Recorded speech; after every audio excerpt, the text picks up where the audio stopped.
Hi guys, welcome back to Rock Rehab. We're at my place here, as you can see. We got a project to do on the Ripper here. I got a laydown servo mount to throw on there for the rear. The front already had one, so we're gonna get to modify the axle a little bit. You gotta chop some pieces off to get that to fit right, and it's a metal one, and I want that on the front. So we're gonna have to uninstall the front servo. Throw its mount on the rear and then install the new servo on the front with the new mount, and we'll take you along with us. But I'll show you how it's done. Okay guys, so we got all set up here. Got new work mat and got all the tools ready.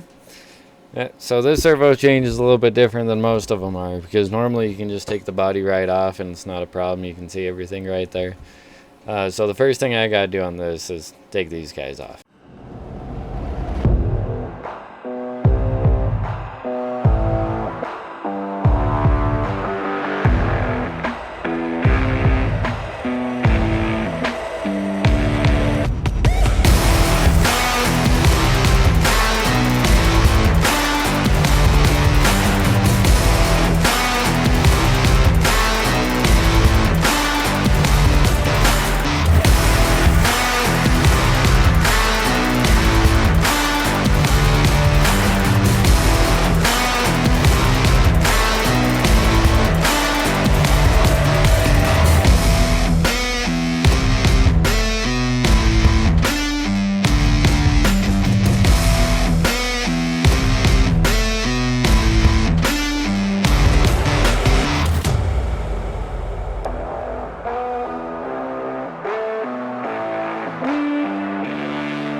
So it's a little funny, you got to take off the light bar on it, but the light bar connects the chassis from side to side. There's no way to get the body apart and get that battery tray out without taking the light bar out, so that's why I had to take that guy off. Now that I got it off, we're going to go ahead and start on the front end of it. We're going to first undo the servo horn, then there's a screw on either side of these lay down mounts and the stand-up mounts. So I'm going to take that off and undo the servo. We're keeping that front servo, so I'm not going to undo the wiring for it or anything right now. I'm just going to take it off and push it aside. And the main bolt that goes through the suspension links comes out first, and that'll allow the axle to rotate forward a bit. After you can see it in there, you just have to take off the top two differential cover mounts. Those diff bolts, they go all the way through the axle, and the back of them, where the head of the bolt is, actually hold this mount on. It's got 4 places that it holds on there. That's what keeps it from rotating. Normally the axle has longer little stubs there, and they click into the mount, and that's what keeps it from rotating forward backwards. That's why you gotta have those diff bolt through the servo mount. So, got the plastic one off, throwing on this metal one real quick. I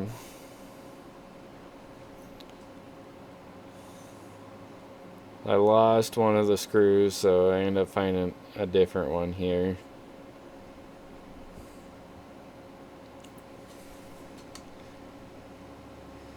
After you get those guys back in, it's a little bit of a pain in the butt. The hardest part about this, well, there's 2 hardest parts. One is going to be lining your drive shafts back up. It may have been easier if I would have went ahead and just taken the one end of the drive shaft off, then putting it back on the axle later, but I elected to lining them up. The front one I got back on pretty quick, wasn't too big of a deal, but lining up all of the suspension links is a little bit of a trick, because the suspension links go through that bolt that holds the servo mount on as well. So after you get the that drive shaft on, you have to get all those links on. And it's a little bit of a pain, like I was talking about. You can see it's going to take me a second here, so don't feel bad if you're struggling with it a little bit. It's definitely not the easiest thing getting that all connected up.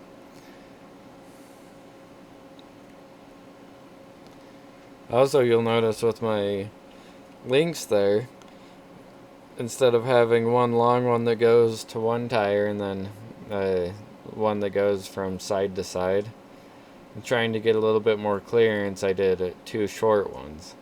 I wouldn't recommend this in every case scenario because it makes so the tires actually turn a little bit different from each other. One of them, when you're at full turn, is angled just slightly more than the second one. Where this is a four-wheel steer, I don't think it's going to be a big deal on this. We're going to try it out, see how it does. I think it's going to do just fine, but I wouldn't recommend it in every case scenario. I just did that and seeing if I couldn't help that front low approach angle just a little bit more. And you can see the lights turned on there. The reason I did that is to make sure that servo is straight and at position 0. And I went to my controller and made sure that the trim was set to 0.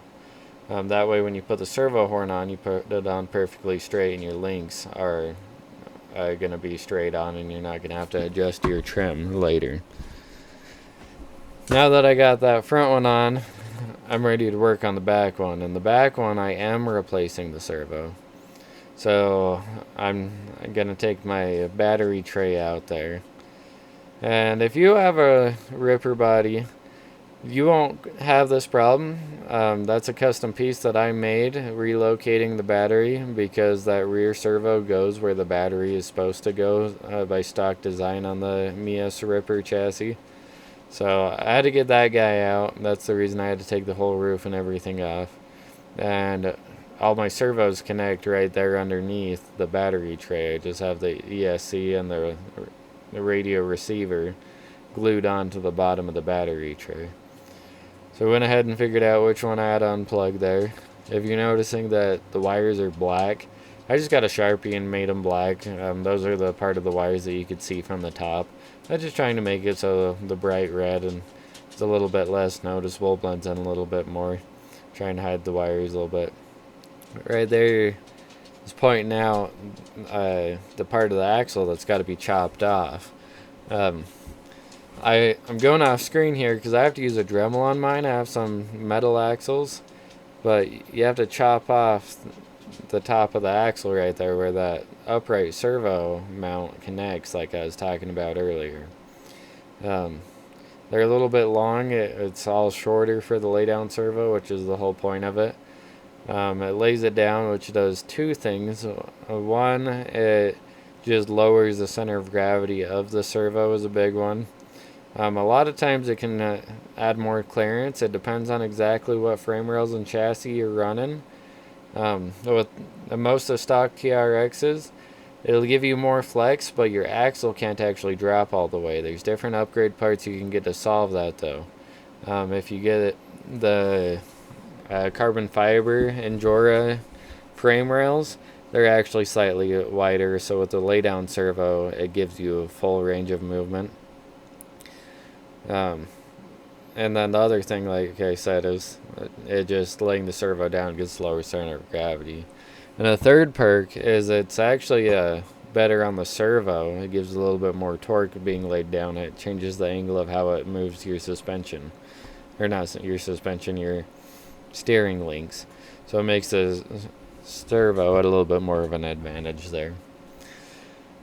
And then you can watch me here again. I'm going to struggle a little bit getting all those links in. Sorry I went off camera there the first time I've set up this way. Next time I'll make sure to get all that in the camera for you. Everything's on a learning curve. First building video I've done at my house. Got a little bit to practice on there, but we'll get it figured out for you guys. So we're trying to give you the best content we can figure out how to. It's just one step at a time. Learning curve with everything. And definitely don't start feeling bad if you can't get those links in. I've done this a handful of times trying to get those links in, and you learn a little bit of a trick of how they can get in there a little bit easier. The little bushings, you can turn them just right and they'll slide into the slot better. But as soon as you get it lined up, you try and push the screw through and it moves a little bit. And I recommend doing one link at a time. Get your screw started into the edge, then line one link up, push it through that link, get the second link lined up, push it through the second link, and then screw it all together. Right here, I took the servo mount off. It came off of a different truck, so it was already positioned, and it's going to be positioned 90 degrees off from where it used to be, so I went ahead and took that off.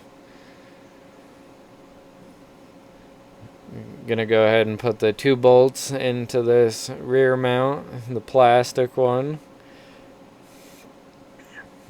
Again, I'm using the plastic mount on the rear, trying to keep the rear as light as possible. Gives you the best climbing capabilities. Right there, I'm showing that I got some brass links. You can't actually find long axle brass links, and I couldn't find any links that are the setup that I'm going with 2 short links rather than a short link and a long link. So I ended up custom making those. If anyone wants them, go ahead and give us a comment or shoot me a message, and I'd be happy to make you some and ship them to you.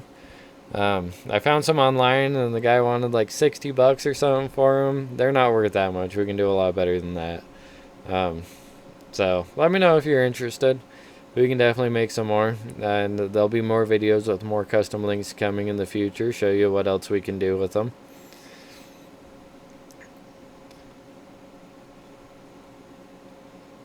Had to get a custom bolt to put in right here because obviously that's not the stock setup.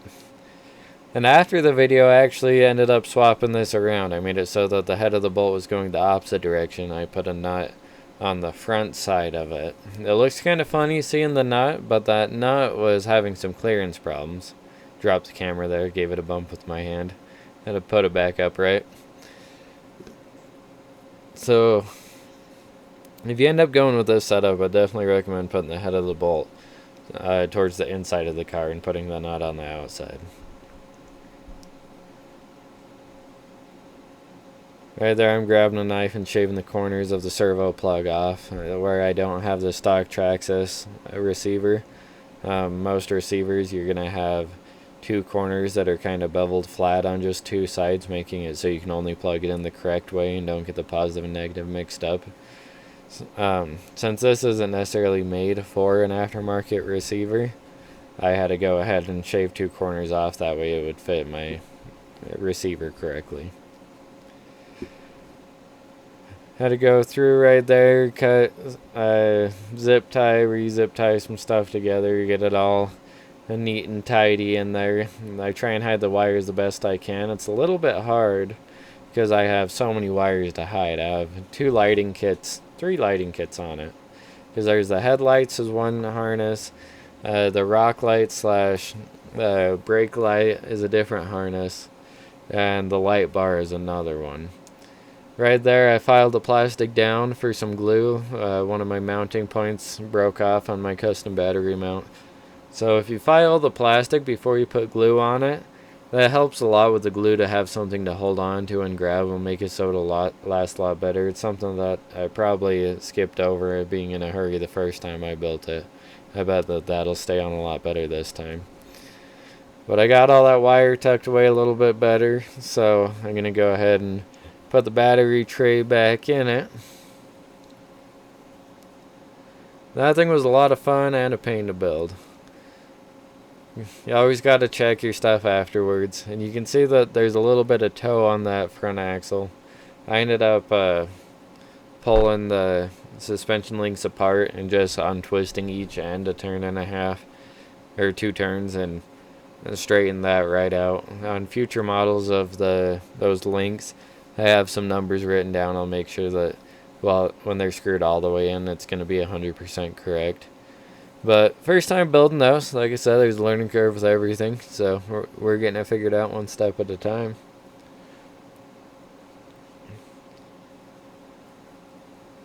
Getting all those screws in for the battery tray real quick, and then I'm going to go ahead and start putting all the body parts on.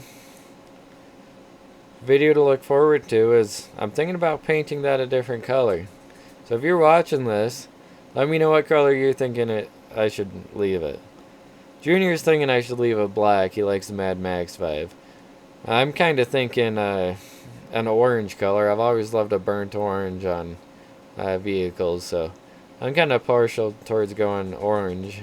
Either way, I'm probably going to take everything off the frame, completely disassemble it, and paint all those rails silver so they look like an actual roll cage. That's all still up in the air though. I'm not sure exactly what I'm going to do. If I can get a handful of comments that all say the same thing, I'm probably going to go with that. Putting that light bar on, I had to revisit the first screw because I just got it most of the way tight so that I could get the second screw in there and then aim the light bar. I aim it down slightly so you don't see it as much driving the RC car around, and so that it points on the ground so you can see where you're going. So you just put both of them in, aim it, and then you tighten them down. 4 bolts in the roof, get that guy all bolted up, got the hood bolted up. No more trunk cover since we did away with that to get the servo on there. A couple side covers and we're going to be set to go. I love the way that rear servo looks there. And when you see it in the future, after I got off camera, I realized a little bit of a clearance problem. With it laying down, it actually hit where those lights are put on the rear there. The suspension couldn't fully compress still, and that's part of the what I was trying to achieve replacing it. So I ended up cutting where the lights are completely off and redid the brake light on the rear. So check out the next videos with the Ripper in it. You'll see how that ended up and how it looks. Let me know what you think of that. I think it looks pretty good. It's getting more custom looking all the time. That's what I love about having this buggy build, is just modifying it every way that I can see I can get an advantage. I'm trying to make it the biggest piece possible. And there we go. There's that guy. Oh, I forgot I'd lost one screw. Well, I knocked my little screw cup over. One ended up disappearing onto the hardwood floor and I couldn't see it. They're itty bitty little guys and I couldn't quite figure out where it was at. Thanks for watching, guys. Tune in for the next one. Can't wait to see how this Ripper does with the new servo and modifications. Thanks for tuning in.